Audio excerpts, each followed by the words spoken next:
Hi, this is Ken Bailey. Today we're discussing image size and canvas size, and we might hit a couple of other small things along the way, but let's just see where we end up with this. Image size. Of course, when you bring an image in, you're going to have some kind of a size that it already is. You got a ruler that you can pull up here. You can go to View, Rulers, and click this. As long as that check mark is on, you know the rulers are showing, or you can push Control R on the keyboard. So if I push Control R, they go away. Push Control R, they come right back for me. So if you need you'll notice these are guides that you see on the screen here. You might have been wondering, these can be moved around. What it's for is for alignment. You tend to need something to align your text to, or other images, placements, whatever. So if I want to put some text inside here and have it follow this line, so I know exactly where that is, and it's going to be perfect as far as what my placement is concerned. I want that at 1, then we know that's going to be perfect. So now with image size, to find out what your image size is, if you look down here on the bottom left, we're looking at this thing at 26.63%. If I push Control O, then now we're looking at 47%, and you can get it all the way up to actual size. There's 50%, there's 100% right there. So that's part of what you're looking at. Now if you look here, this tells you the document size in megabytes. It's 32.9 megabytes. If you click on the little arrow here, you can look at the profile of it, scratch size, efficiency. There's a lot of things that you can find out about your document just by looking at this. Measurement scale, document profile.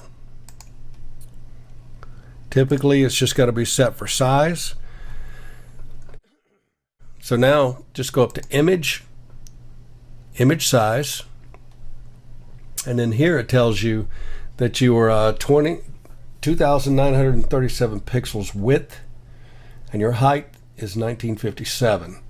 Now this is all in pixels. If I switch it to inches, then you can see it's 9.79 by 6.523, and that's at 300 dpi, or pixel resolution. You can also look at it in centimeters. Now this is the original size, and you have other options here as well that you'll find useful later. You can save scale styles, and typically you're going to be working in pixels as a photographer, or if you're in film or television, whatever. So that's what we're going to do just about everything that we do in as far as resolution is concerned. Now just type in what you want, say OK, and you can see now it's a different size. And it also took, down here on the bottom left, it took the size down to 4.5 megabytes. And you can see that as far as inches are concerned, it got very much smaller. That's because it's 300 dpi. Now if I go in and do 1080 by 720 at 72 dpi, the inches on the ruler are actually going to get larger. See there? So that's how you would work with it to get it on the net and still have it look good. So you still have a very large image at a smaller dpi, and a smaller, on the bottom left here you can see the dock size, that it's still relatively small as far as the size of the image is concerned. Now of course it's going to get even smaller if I save it as a JPEG, but that's another tutorial. We'll talk about different types of files from Photoshop and what they are later, like JPEG, PNG files, PSD files, PDF files, etc. So now let's look at what I'm going to do is revert this back to its original size. You can always get back to your original size by going File, Revert. So don't worry about messing up. You can always get back to your original until you save it with said changes. Now, let's just say that I want to make a larger canvas. So here we're looking at inches. A lot of times what I will do is I will go in here and I will just set this at percent, because a lot of times you just want to do like double the size of the canvas, or you want to do, you know, you can go in quarter increments, you can go in whatever increment you want as far as percentage is concerned, if you know what that is. But here's what you end up with when you just do 200%. It's twice as big in the width than it was when we started. So now if I put this here, make a copy, and move that over, and let's just screen that in so we can get rid of, nope, not screen, darken. You can see that that's pretty much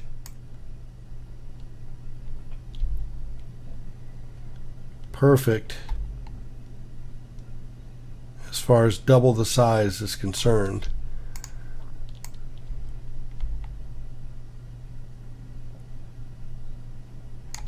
Yep. So there you go.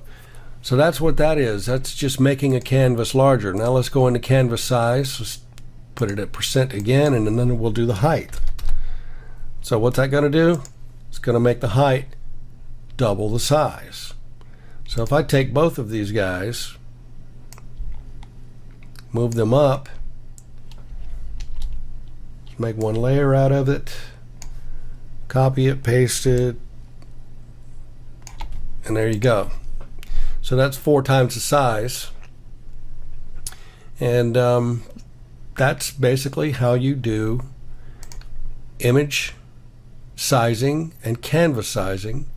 You also have image rotations, and you know, you can flip it horizontally, flip it vertically, rotate it clockwise, counterclockwise, 180 degrees. These things are all tend to be used a lot together within the same context of what you're trying to do. You'll see what I mean when you get a little more advanced in this. Anyway, that's the basics of image size and canvas size. And one last thing I'll show you on the way out is when you're doing things like this, sometimes you need to keep things aligned properly. So if you click on that ruler up there and drag down, you can get guides which will help you keep things aligned properly. Illustrators need this to align their text, their paragraphs, their artwork, align with the text properly. Photoshop offers all these same options in here as well.